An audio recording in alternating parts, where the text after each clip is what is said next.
हरीश की एक पत्नी थी जो बहुत बोलती थी और वो उसके ज्यादा बोलने से बहुत परेशान था। हरीश को पता चला कि जंगल में एक महात्मा आए हुए हैं। वह अपनी पत्नी को उनके पास लेकर जाता है और कहता है कि मुनिवर, कृपा करके आप इसे समझाइए, ये बहुत बोलती है। मेरे मना करने के बाद भी इसका दिन भर इसका मुंह चलता ही रहता है।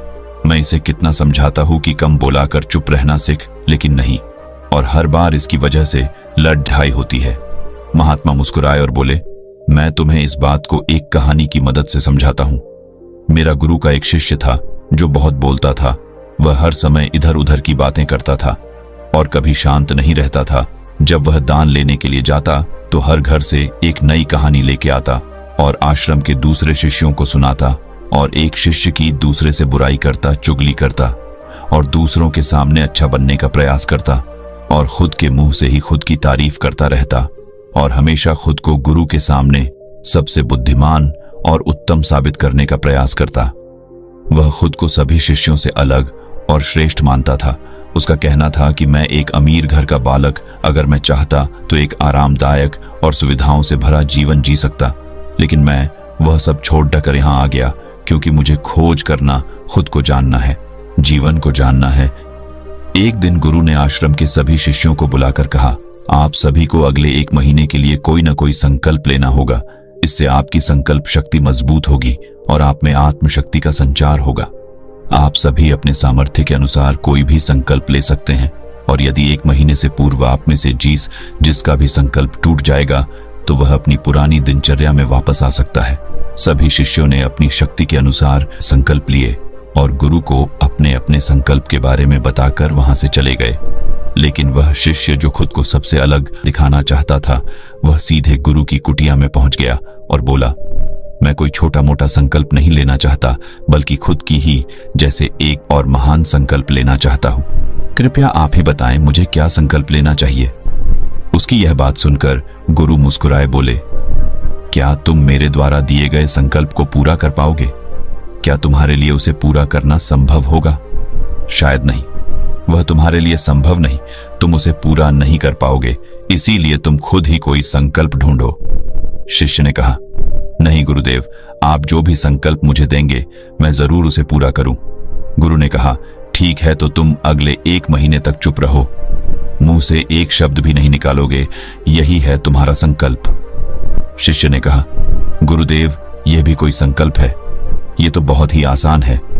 आप कोई संकल्प दीजिए जो मेरी योग्यता के बराबर हो। गुरु ने कहा, पहले तो तुम इस संकल्प को तो पूरा करके दिखाओ।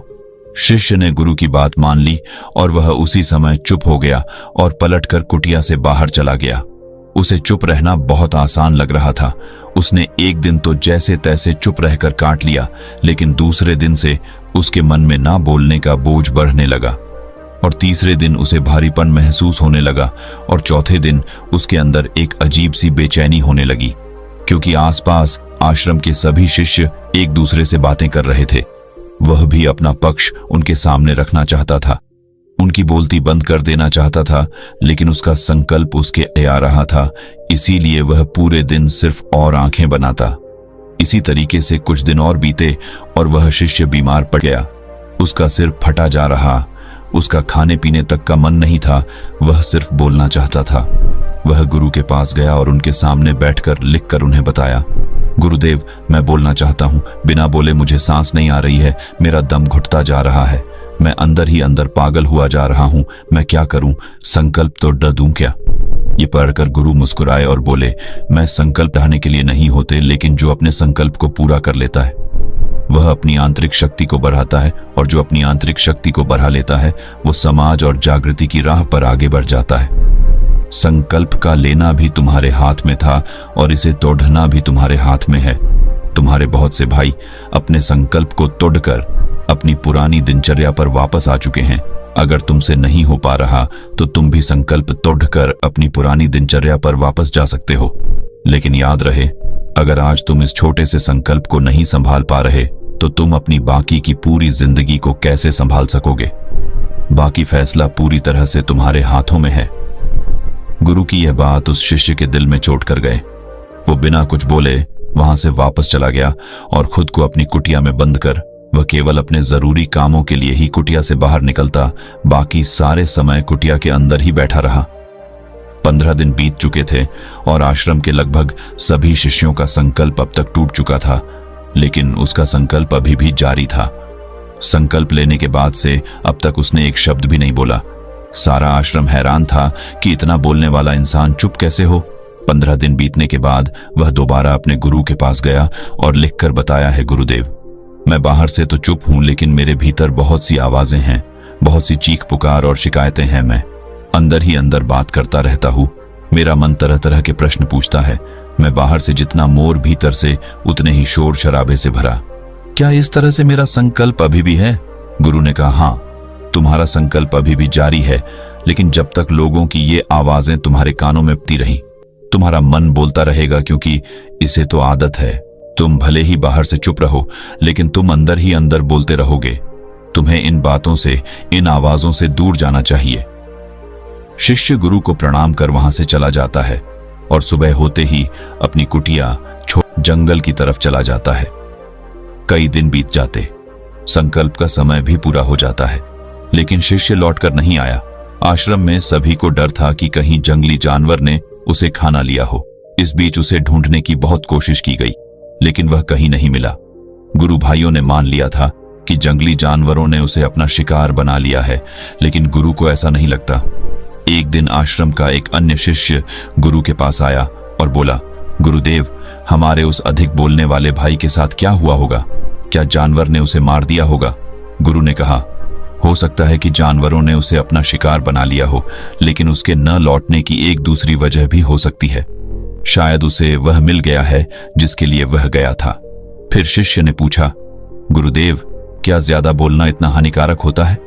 गुरु ने बोला, कहा, इंसान के जीवन के बहुत सारे दुखों में से एक दुख यह भी है कि वह कभी चुप नहीं रह सकता, हमेशा कुछ ना कुछ बोलता ही रहता है। सिर्फ हमारे बोलने के कारण हमारे आधे से ज्यादा दुख पैदा होते हैं। हम में से कोई भी चुप नहीं रहना चाहता, हम बस सामने वाले को सुना देना चाहते हैं।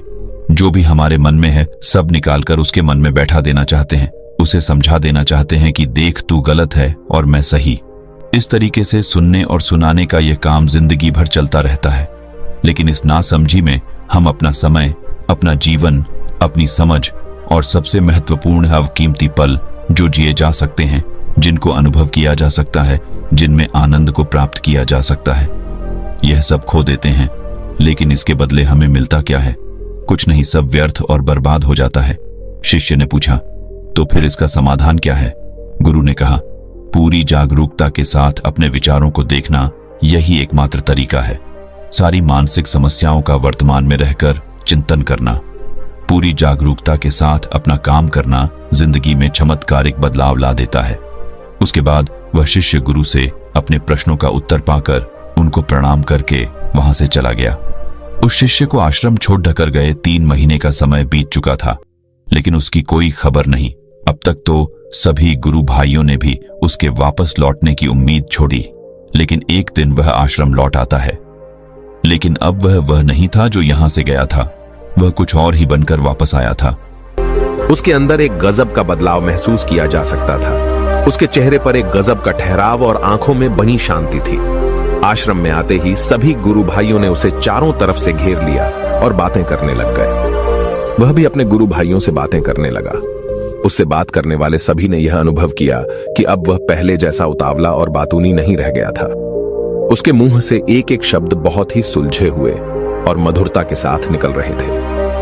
थोड़ी देर तक गुरु भाइयों से बात करने के बाद वह सीधा गुरु की तरफ चला गया। उसने गुरु के चरण छुए और कहा, गुरुदेव, क्या मैं अब भी मौन हूं? क्या अब भी मेरा संकल्प जारी है? गुरु ने कुछ देर तक शिष्य की आंखों में बड़े ध्यान से देखा और कहा, हां, तुम अब भी मौन हो। तुम्हारे मुंह से एक भी शब्द निकल नहीं रहा और तुम्हारा संकल्प अभी भी जारी है।